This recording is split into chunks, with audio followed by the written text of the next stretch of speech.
네, 전해드린 대로 서울 일부 지역을 중심으로 기습호우가 내리면서 한때 경부선 열차 운행이 중단되는 등 혼란이 빚어졌습니다. 오늘 공주대학교 대기과학과 이현호 교수와 함께 자세한 이야기 나눠보겠습니다. 교수님 안녕하십니까? 예, 안녕하십니까? 네, 오늘 하루 서울 등 수도권에 하루 종일 폭염 경보가 내려졌는데 저녁이 되면서 기온이 내려가는가 싶더니 갑자기 기습폭우가 쏟아졌습니다. 일단 원인부터 짚어주시죠. 예, 우선 오늘 하루 동안 이제 공기가 굉장히 뜨거워진 상태였고요. 이제 거기에 맞물려서 이제 이런 강한 비가 오려면 이제 공기가 위로 올라가는 그런 작용이 필요한데요. 우선은 공기가 굉장히 국지적으로 뜨거워진 곳이 많았었고요. 그다음에 이제 오후가 되면서 이제 바다에서 불어오는 바람이 육지에서 이제 모이게 되면서 해안가에서 이제 또 공기가 이제 위로 올라가는 그런 작용들이 있었는데 이런 여러 가지 요인들이 맞물리면서 국지적으로 굉장히 강한 비가 내리는 곳이 발생했습니다. 네, 이번 국지성 호우 서울뿐 아니라 중부지방 또 전라권, 대구, 경북, 경남 내륙까지 폭우가 내린 곳이 많은데요. 역시나 같은 이유 때문입니까? 예, 그렇습니다. 아마 지역별로 조금씩 어느 것이 더 중요하냐, 덜 중요하냐는 다를 수 있겠지만 대체적으로 이제 공기가 군데군데 이렇게 뜨거워지면서 강하게 올라가면서 이렇게 이런 강한 비가 내리게 됐습니다. 네, 서울 양평 이동 또 일부 지역에는 극한 호우 문자가 발송된 곳도 있는데요. 이 호우 문자가 발송되는 기준은 어떤 것인가요? 예, 우선 이번에 이제 올해 들어서 새로 생긴 기준인데요. 기상청에서 이제 극한 호우라는 문자를 이제 발송하게 되는데 일단 이게 개념적으로 헷갈리지 말아야 될 것은 우리가 이렇게 비가 올 것이다라고 예보를 하는 것은 아니고 이렇게 비가 왔으니 대피를 하세요라는 뜻의 문자인데요. 1시간에 50mm 그리고 3시간에 90mm 이 기준을 만족하게 되면은 극한 호우라고 이제 문자가 발송하게 돼 있고요. 좀 예외적으로 1시간에 72mm 이상의 비가 오게 되면 매우 높은 확률로 3시간에 90mm가 넘게 될 테니 이 경우에도 마찬가지로 극한 호우 문자가 발송되게 됩니다. 예, 1시간에 50mm 이상 비가 집중적으로 쏟아질 때 문자가 발송된다라고 해주셨는데요.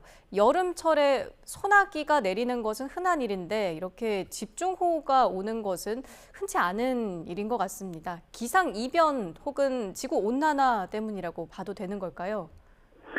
사실 우리나라에서 일어나는 혹은 전 세계적으로 일어나는 모든 이상한 기상 현상이 전부 다 지구 온난화 때문이라고 말할 수는 없겠지만 이런 1시간에 70mm, 80mm 이런 비가 오고 이렇게 지나가고 이런 현상들이 우리가 앞으로 지구 온난화가 되게 되면 이런 현상들이 더 자주 그리고 더 강하게 일어나게 된 것은 대체로 맞는 것처럼 보입니다.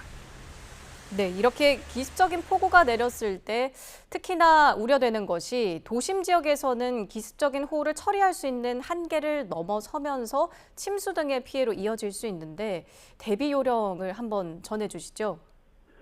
예, 사실 지금 말씀해 주신 것처럼 일단 이렇게 한번 비가 이렇게 강하게 내리면 사실 이렇게 굉장히 대비하기가 어렵게 됩니다. 시간당 80mm가 왔을 때 이것을 미리 사실 준비가 돼 있지 않으면 이것을 이렇게 1시간 만에 이 현상을 딱 파악해서 대피한다든지 혹은 물을 빼낸다든지 이렇게 하는 것이 사실 굉장히 어렵습니다. 그렇기 때문에 우리가 이런 여름철에는 이런 현상이 있을 거라고 좀 예상을 미리 해두고 조금 미리 전에 이런 일에 대한 대비를 해두는 것이 좀 중요할 것 같습니다. 네, 말씀해 주신 것처럼 예방이 우선이다. 이 점을 다시 한번 짚고 넘어가야 될 것 같습니다. 특히나 지금 7말 8초라고 하죠. 본격적인 휴가철을 맞아서 물가에서 야영하는 분들도 많으실 텐데요. 이렇게 집중호우, 기습호우가 내렸다면은 출입을 통제하고 또 사전에 대피하는 조치도 필요하지 않습니까? 예, 그렇습니다.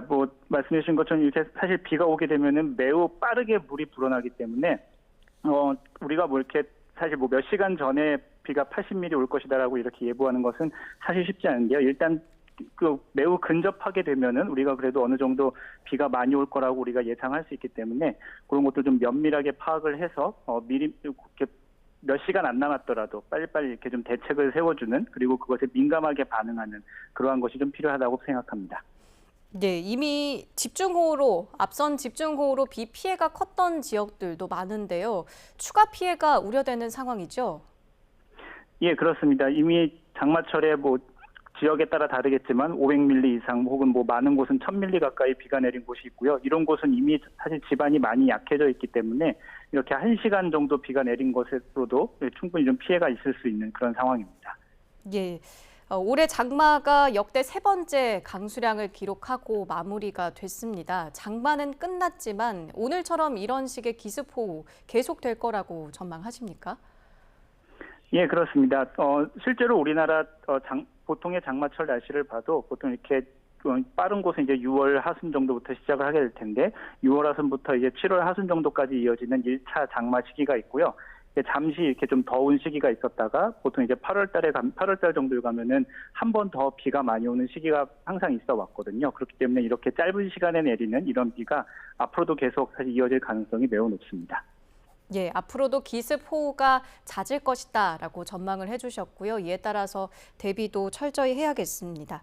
이 기습호우가 잦으면서 태풍을 걱정하는 분들도 많으신데요. 올해 태풍 전망도 짚어주시죠. 예, 사실 뭐 한 해의 태풍이 우리나라에 몇 개 정도 올 것이다라고 예측하는 것은 아직 우리가 예상하기 어려운 매우 힘든 일에 속합니다. 단적으로 올해 7월 달에 거의 태풍이 발생하지 않은 사실 굉장히 이례적으로 기간 동안 태풍이 발생하지 않기도 했었는데요.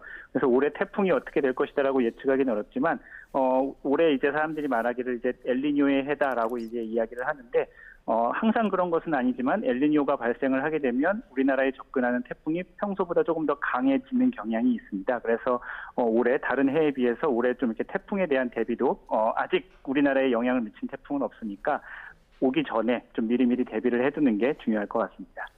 네, 알겠습니다. 추가 기습호우에 더 단단히 대비를 해야겠습니다. 공주대학교 대기과학과 이현호 교수와 함께했습니다. 교수님 고맙습니다. 예, 감사합니다.